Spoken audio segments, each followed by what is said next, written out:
Hello दोस्तों, cancer जैसी खतरनाक बीमारी के बारे में अक्सर लोग हमको पूछते हैं कि सर इतनी खतरनाक बीमारी है, क्यों इसके लिए ऐसी कोई वैक्सीन नहीं बनाई जा सकती जो उसको पहले से रोक सके। क्योंकि ज़्यादातर लोग जानते हैं कि जब कभी भी कैंसर डायग्नोज होता है, ज़्यादातर पेशेंट्स की इतनी बुरी हालत हो जाती है कि ज़्यादातर लोगों को बचा पाना लगभग इम्पॉसिबल होता है। तो क्यों ऐसी खतरनाक बीमारी के लिए आज तक ह्यूमन साइंस ने कोई वैक्सीन नहीं बना पाया, आज इस पर बात करेंगे। क्योंकि ये काफ़ी कॉमन क्वेश्चन हमारे चैट बॉक्स में आता है, जिसमें लोग हमसे पूछते हैं कि सर इसके लिए कोई वैक्सीन क्यों नहीं डेवलप होती, आज तक इस पर क्यों काम नहीं हो रहा है। तो वो सारी चीज़ों का डिस्कस करेंगे, क्या प्रैक्टिकल इसमें इश्यूज़ है, क्यों ऐसा पॉसिबल नहीं है, ये एस्पेक्ट को आपको समझना ज़रूरी है। टॉपिक पर जाने से पहले जो लोग हमारे चैनल पर नए हैं उन्हें रिक्वेस्ट करूँगा कि चैनल को सब्सक्राइब करें, वीडियोज़ को लाइक करें, शेयर करें, फॉलो करें, कमेंट करें, पूरा देखें। टॉपिक इंपॉर्टेंट है, इसे एंड तक देखिएगा। चलिए शुरू करते हैं।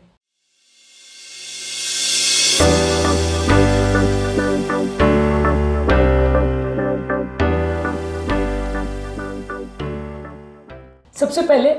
इन्फेक्शन की रिलेटेड कोई भी अगर कैंसर हो या कोई भी बीमारी हो तो वैक्सीन प्रिवेंटेबल होती है। ज़्यादातर ये वैक्सीन बेसिकली एक द्रव्य होता है, पदार्थ होता है या कोई तरह का कीटाणु का प्रोडक्ट होता है जो बॉडी में इंजेक्ट किया जाता है, जिसके खिलाफ बॉडी एंटीबॉडीज बना लेता है और बाद में जब दोबारा उस कीटाणु का बॉडी पर हमला होता है तो वो इस हमले से बॉडी को बचा सकता है और इन्फेक्शन से बॉडी को बचा सकता है।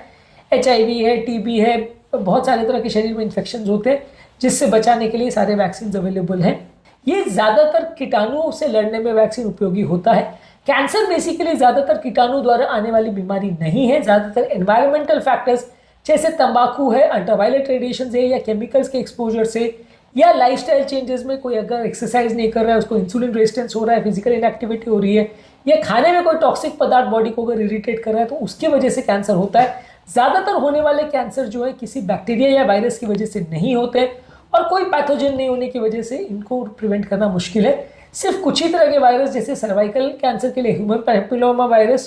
और लिवर कैंसर के लिए हेपेटाइटिस B वायरस है, इनके लिए ही आज तक खाली वैक्सीन अवेलेबल हो पाई है। इसके अलावा और भी कई ऐसे कैंसर्स हैं जिनमें कीटाणुओं का रोल होता है, पर अनफॉर्चुनेटली बहुत सारे कीटाणुओं के लिए भी आज तक वैक्सीन डेवलप नहीं हो पाई है। जैसे HIV है, वो बहुत सारे तरह के कैंसर्स करवाती है। हेपेटाइटिस के लिए भी और भी कई सारे वायरसेस, खासकर हेपेटाइटिस C वायरस जो कि कैंसर्स करवाते हैं, लेकिन इनके लिए कोई अभी तक वैक्सीन डेवलप नहीं हो पाई है।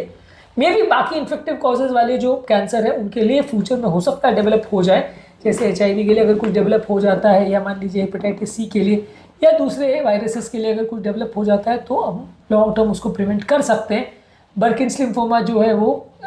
वायरस की वजह से होता है। तो ये सारी चीज़ें जो है फ्यूचर में प्रिवेंट की जा सकती है अगर उनके लिए फ्यूचर में वैक्सीन डेवलप होती हैं, पर ज़्यादातर क्योंकि इन्फेक्शन रिलेटेड नहीं होते कैंसर, इसलिए इनके लिए कोई वैक्सीन नहीं होती है। इसके अलावा ज़्यादातर कैंसर जो है वो मल्टीफैक्टोरियल ओरिजिन होते हैं, जीन्स के लेवल पर चेंज होता है, इस पर कुछ एपिजेनेटिक फैक्टर्स का इन्फ्लुएंस होता है, एनवायरमेंटल इन्फ्लुएंस होता है, जिसकी वजह से पिन पॉइंट कर पाना बड़ा मुश्किल है कि किसी पर्टिकुलर लेवल पर क्या ऐसा प्रॉब्लम है जिसकी वजह से वो ट्यूमर डेवलप हो रहा है। इसीलिए किसी पर्टिकुलर लेवल पर कोई भी तरह की स्पेसिफिक वैक्सीन बना पाना इसके लिए पॉसिबल नहीं है, क्योंकि अपने खुद के सेल्स में अब नॉर्मल म्यूटेशन या प्रॉब्लम्स आने की वजह से कैंसर डेवलप हो रहा है और अपने खुद के सेल्स पे कोई एंटीजेनिक वेरिएशन इतना नहीं हो पाता कि उसके लिए स्पेसिफिक कैंसर के लिए वैक्सीन बनाई जा सके। हालांकि कुछ स्पेसिफिक चीज़ें और दवाइयाँ इम्यूनोथेरेपी में आती है जो कि कैंसर में यूज़ की जाती हैं और वो कुछ हद तक सक्सेसफुल भी हैं, लेकिन अभी तक बहुत ज़्यादा कुछ ऐसा अवेलेबल नहीं है जो कि उसको क्लियरली ट्रीट कर सके। इसके अलावा कैंसर्स में क्या है, कोई क्लियर कट एक यूनिवर्सल टारगेट अवेलेबल नहीं है कि ये पर्टिकुलर बैक्टीरिया या ये पर्टिकुलर वायरस या इम्यूनिटी का ये पर्टिकुलर कंपोनेंट है जो ज़्यादातर प्रॉब्लम कर रहा है। ज़्यादातर जो कैंसर्स है वो इन्फेक्शन की वजह से नहीं होते, वो जेनेटिक इंटरनल म्यूटेशंस की वजह से होते हैं। इसलिए कोई एक पर्टिकुलर एंटीजन जिसको हम आइडेंटिफाई कर सके कि हाँ इसके खिलाफ हमको वैक्सीन बनाना है, वो यूजली पॉसिबल नहीं होता। ज़्यादातर इन्फेक्शंस के केसेस में क्या होता है कि वो पर्टिकुलर बैक्टीरिया वायरस के सेल्स को हम डैमेज करके या उनको डिजेनरेट करके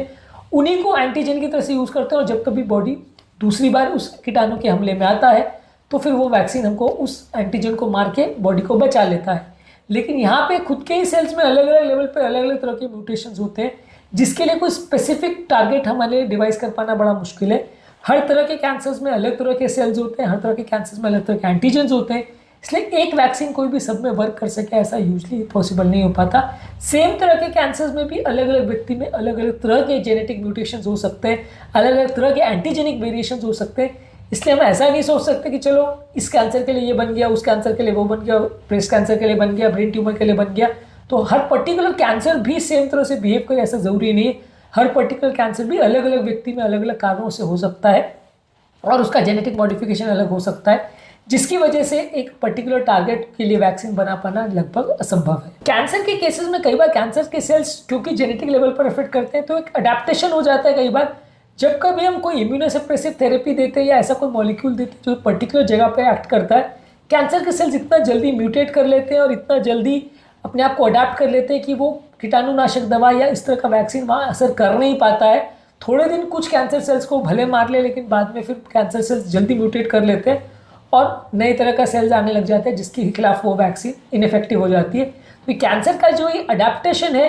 ये भी एक बहुत बड़ा फैक्टर है जिसकी वजह से कैंसर को वैक्सीन द्वारा ट्रीट नहीं किया जा सकता। और जिस तरह से कीटाणु जो है अलग अलग कीटाणुनाशक दवा के खिलाफ टॉलरेंस डेवलप कर लेते हैं, उसी तरह कैंसर सेल्स भी अक्सर इम्यून सेल्स के खिलाफ टॉलरेंस डेवलप कर लेते हैं और थोड़े टाइम के बाद ये इम्यून सेल्स उनको नहीं मार पाते हैं, जिसकी वजह से कैंसर के लिए कोई वैक्सीन डेवलप कर पाना, अगर कर भी ले तो भी वो लॉन्ग टर्म सक्सेस नहीं होगा, वो कुछ टाइम तक इफेक्ट करेगा और बाद में इफेक्ट नहीं कर पाएगा। अगर आप कैंसर को रोकना चाहते हैं तो जो रिस्क फैक्टर्स है जैसे स्मोकिंग है, अल्कोहल है, अल्ट्रावायलेट रेडिएशन का एक्सपोजर है, अलग अलग खराब तरह के खाने और टॉक्सिन्स है, ये सारी चीज़ें जो कैंसर करवाते हैं आप उनको अगर रोक सकें तो कैंसर की रोकथाम आप कर सकते हैं। ज़्यादातर केसेस में कैंसर को जल्दी आप डिटेक्ट कर सकें तो उसको आप ट्रीट कर सकते हैं, लेकिन एज ऑफ नाउ बहुत कम ही कैंसर ऐसे हैं जिसके लिए कोई क्लियर वैक्सीन अवेलेबल है और इन नियर फ्यूचर बहुत सारे ऐसी वैक्सीन डेवलप हो जाएगी जो कि बहुत सक्सेसफुल रिजल्ट दे पाएगी और बहुत सारे लोग को बहुत सारे तरह के कैंसर से बचा पाएगी। इसकी संभावनाएं भी बहुत ज़्यादा नहीं है। हालांकि रिसेंटली एक रशिया ने एक वैक्सीन के बारे में क्लेम किया है जो कि mRNA वैक्सीन है और बताया जा रहा है वो काफ़ी कैंसर्स के लिए इफेक्टिव हो सकती है, पर जब तक वो रिसर्च में नहीं आ पाए और जब तक वो कॉमन पब्लिक के लिए यूज़ में नहीं आ पाए तब तक आप उसके लिए क्लेम नहीं कर सकते कि वो कितनी इफेक्टिव है और कितने लोग को एक्चुअल में बचा पाएगी, कौन कौन से तरह के कैंसर से लोगों को बचा पाएंगे। आज के टॉपिक में हमने बात करी कि क्यों ऐसा है कि कैंसर को वैक्सीन द्वारा प्रिवेंट नहीं किया जा सकता और ज़्यादातर कैंसर्स के लिए आज के डेट तक भी कोई वैक्सीन अवेलेबल नहीं है। उम्मीद करूँगा कि आज के टॉपिक में कुछ नई बातें जानने को मिली होगी। जो लोग हमारे चैनल पर नए हैं उन्हें रिक्वेस्ट करूँगा कि चैनल को सब्सक्राइब करें, वीडियोज़ को लाइक करें, शेयर करें, फॉलो करें, कमेंट करें, पूरा